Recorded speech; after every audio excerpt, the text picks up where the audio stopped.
Welcome students, standard third, subject Hindi, chapter 2, स्वास्थ्य ही धन है. In previous video we have seen that textual exercise from textbook. Now we are going to learn about word meaning and मौखिक and लिखित question answer. So शब्द अर्थ.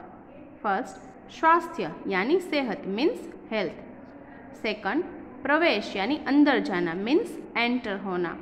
कई पे आपने देखा होगा है ना, जिसके मॉल में सभी जगह पे लिखा होता है कि एंट्री एंड एग्जिट मीन्स जहाँ से अंदर जाना होता है यहाँ पे एंट्री लिखा होता है, जहाँ से बाहर आना होता है वहाँ पे एग्जिट. वैसे वो दोनों अपोजिट वर्ड है. थर्ड, कीटाणु यानी सूक्ष्म कीड़े मीन्स बैक्टीरिया, जो हमें ऐसा हमारी बेयर आइज से हमें नहीं दिखते हैं. स्वच्छ यानी साफ सुथरा मीन्स क्लीन. सडन यानी सड़ना, डिके, सड़ जाता है वो. विकास यानी बढ़ोतरी मीन्स ग्रोथ यानी प्रोग्रेस.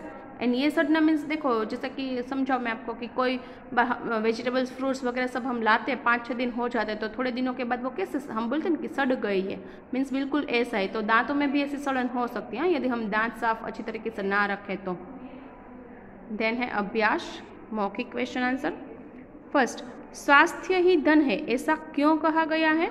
उत्तर, स्वास्थ्य है तो मनुष्य कुछ भी कर सकता है, इसलिए स्वास्थ्य को सबसे बड़ा धन कहा गया है ना. देखो अभी हम जो चैप्टर एक्सप्लेनेशन में हमने देखा पार्ट 1 में कि हमारे पास कितना भी पैसा हो बट हमारी हेल्थ अच्छी ना हो तो वो पैसा हमारे कुछ काम का नहीं है. बट यदि हमारे पास पैसा ना हो बट हेल्थ अच्छी हो तो हेल्थ के थ्रू हम मनी गेन कर सकते हैं, इसीलिए स्वास्थ्य ही धन है ऐसा कहा जाता है. सेकंड, बड़े बुजुर्ग हमेशा क्या कहते हैं? उत्तर, बड़े बुजुर्गों के अनुसार रात को देर तक जागना तथा सुबह देर तक सोना अच्छी आदत नहीं है ना. बड़े बुजुर्ग हमें एवरी टाइम बोलते हैं ना, जो हैबिट हो गई अब तो रात को देर तक मोबाइल टीवी सब देखने की या फिर खेलने की, तो हमें बोलते हैं कि अभी सो जाओ और सुबह जल्दी उठो. ओके, तो बोलते कि रात को देर तक जागना और सुबह देर तक सोना वो अच्छी हैबिट नहीं होती है.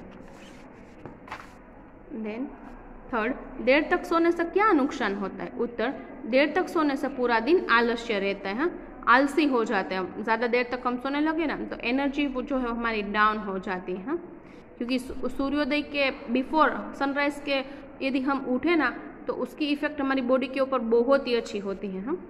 फोर्थ, स्वस्थ रहने के लिए किन किन बातों पर ध्यान देना चाहिए? उत्तर, स्वस्थ रहने के लिए नियमित व्यायाम, संतुलित भोजन तथा सुबह समय पर उठना आवश्यक है. तो स्वस्थ रहने के लिए क्या क्या करना चाहिए? रेगुलर एक्सरसाइज करनी चाहिए, बैलेंस्ड डाइट लेना चाहिए एंड सुबह समय पर उठना चाहिए. लिखित क्वेश्चन आंसर. क, निम्नलिखित प्रश्नों के उत्तर दीजिए. फर्स्ट, हमें कैसा भोजन करना चाहिए? उत्तर, हमें पौष्टिक एवं संतुलित भोजन करना चाहिए, हाँ, जिसके अंदर न्यूट्रिटिव वैल्यूज ज़्यादा हो. बैलेंस्ड डाइट हो, जिसके अंदर से कार्बोहाइड्रेट, प्रोटीन, विटामिन, कैल्शियम वो सब जो है हमें बैलेंस्ड रूप में मिले, ऐसा भोजन हमें करना चाहिए. सेकंड, स्वस्थ रहने के लिए खेलकूद क्यों ज़रूरी है? उत्तर, स्वस्थ रहने के लिए खेलकूद पर भी ध्यान देना चाहिए. फुटबॉल, हॉकी, क्रिकेट खेलना हमारे स्वास्थ्य के लिए अच्छा है. पार्क में खेलने कूदने से भी शारीरिक व्यायाम होता है. देखो, स्वस्थ रहने के लिए खेलकूद ज़रूरी है, हाँ, क्योंकि यदि हम ओनली एक जगह पर बैठे रहे ऐसा हो जाए तो हमारी जो फिजिकल फिटनेस है वो बहुत ही कम हो जाएगी, हमारे बॉडी की फ्लेक्सिबिलिटी है वो कम हो जाएगी. ओके, तो ऐसे स्वस्थ रहने के लिए हमें खेल कूद करने चाहिए. अभी तो हम कहीं पे बाहर नहीं जा सकते, तो बट हमें घर पे रह के भी योगा, प्राणायाम, एक्सरसाइज वगैरह सब करें तो भी हमारा जो है फिटनेस वो ऐसा मेंटेन कर पाएंगे. हाँ, बट अच्छा जब हो, जैसे कि फुटबॉल, हॉकी, क्रिकेट वो सब खेलने के लिए जाते हो तो उसका आप देखना कि उसका जो फिजिकल डेवलपमेंट होता है और साथ ही में मेंटल डेवलपमेंट होता है वो बहुत ही ज़्यादा होता है. क्यों? क्योंकि हमारे बॉडी जो है, हमारा माइंड जो है उसको कांस्टेंट ऑक्सीजन का सप्लाई चाहिए होता है. तो अभी तो आपको पता है कि ऑक्सीजन जो वो कितना इम्पोर्टेंट हो गया है हमारे लिए, है ना. तो उसकी वजह से क्या होता है कि उसके अंदर एक अलग ही प्रकार की पॉजिटिविटी आती है, उसका सोचने का तरीका सब कुछ बदल जाता है. हाँ, जब खुद हम फिजिकली फिट हो, हेल्दी हो तो हम माइंड से भी एकदम अलग ही सोच पाएंगे. ओके, तो इसलिए हमारा एक्सरसाइज, खेल कूद मीन्स एक्सरसाइज हमें ज़रूरी है.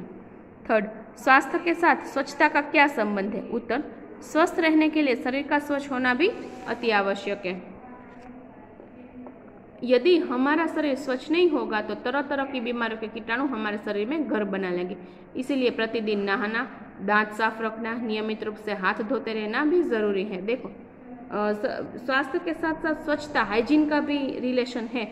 यदि हम हाइजीन ना मेंटेन करें तो क्या होगा, यदि हम टाइम पे नहाए नहीं, टाइम पे मीन्स हम बालों जो हेयर कॉम्बिंग ना करें, तो दांत साफ ना करें, हाँ, तो एक तो आप देखो देखने में भी हम कैसे हो जाएंगे, बिल्कुल इसने कोई हमसे बोलना भी ना चाहे, हाँ, ऐसे हो जाएंगे। और ऐसा ही ज़्यादा दिन तक चलता रहा तो हमारे बॉडी के अंदर जो है जर्म्स जो वो डेवलप होने लगेंगे, बैक्टीरिया डेवलप होने लगेंगे, जो हमारे शरीर को ट्रैप कर लेंगे, हाँ, जाल उसका बिछा देंगे और हम जो है वो बीमार हो जाएंगे। इसलिए नियमित रूप से हमें एवरीडे नहाना, दांतों की सफाई, नियमित रूप से हाथ धोते रहना उतना ही ज़रूरी है।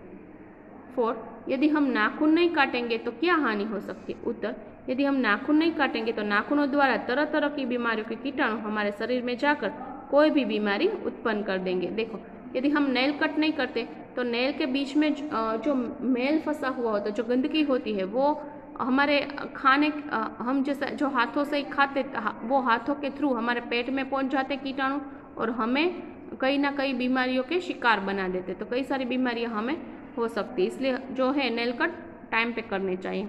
5, स्वास्थ्य ही धन है, यह विषय पर 5 पंक्तियां लिखो। उत्तर है स्वास्थ्य ही धन है। तो फर्स्ट है, स्वस्थ रहने से ही हम अपने सभी काम समय पर कर सकते हैं ना, सही है ना। यदि हम फिजिकल अनफिट हो, बेड पे से उठ भी ना पाए, चल भी ना पाए, 2 लोगों की हमें ज़रूरत है ऐसे हो, तो हम अपना काम कर पाएंगे? नहीं कर पाएंगे। दूसरों को हमारा काम कर देना पड़ेगा। सेकंड, यदि हमारा स्वास्थ्य अच्छा नहीं है तो धन होते हुए भी हम उसका प्रयोग नहीं कर सकते ना। जैसे मैंने बताया था कि हम इतने बिल्कुल हो जाए अनफिट कि हम बेड पे से उठ ना पाए, लोगों को हेल्प देनी पड़े, हमें लेनी पड़े लोगों की हेल्प उठने के लिए, तो ये जो है पैसा जो है हमारा धन जो है वो हमें कुछ काम का नहीं यदि हेल्थ अच्छी नहीं है तो। थर्ड, जिसके पास स्वास्थ्य है वही धनी है। सही बात है ना, अभी के समय में तो बहुत ही सही है कि जो पैसे वाला कौन है, वेल्दी कौन है, जिसके पास अच्छा हेल्थ है वो। 4, स्वस्थ शरीर में ही स्वस्थ मन का वास होता है ना। जैसे वो चैप्टर में थे ना एक थॉट जैसा कि healthy mind lives in a healthy body, वो यदि हम हेल्थ वाइज अच्छे हैं तभी हम मेंटली जो वो कुछ अच्छा सोच सकेंगे। 5, स्वास्थ्य रूपी धन से भी बीमारियों को दूर भगाया जा सकता है। देखो, सबसे बड़ा धन क्या है? हमारी हेल्थ। तो ये जो धन है उसी से ही हम दूसरी बीमारी को दूर भगा सकते हैं, ना कि पैसे से। सपोज कि ये हो गया, चलो पैसे दे देते हैं तो कुछ बीमारी आ गई और हम बीमारी को पैसे दे दे, चलो इतने रुपए मैं तुम्हें दूँ, तुम चली जाओ, हमारे बॉडी से बाहर निकल जाओ, चलेगा? नहीं चलेगा। बट इससे अच्छा है कि हमारे पास हेल्थ हम अच्छी रखे तो वो हेल्थ के थ्रू जो है वो बीमारियाँ हमारे तक आ ही नहीं सकती। दूर भगाने की तो बात और है, ओके, बट फिर भी ऐसा हो गया तो भी हेल्थ वाइज हम अच्छे रहते हैं तो ये सब जो सारे डिसीज़ है वो हमसे दूर चले जाएंगे। ओके, तो ये जो है थॉट जैसे कि स्वास्थ्य ही धन है, वो हमें ध्यान रखते हुए हमें सारे जो प्रिकॉशंस है वो रखने हैं और आगे हमें ऐसे ही फॉलो करते हैं, हमें हमारी लाइफ जो है वो ऐसे चलानी है। हाँ, जैसे अभी की सिचुएशन है उसको देख के तो सारे प्रिकॉशन हमें रखने ही होंगे। ओके, सो आई होप कि आप सभी रखोगे ही। Okay, thank you everyone.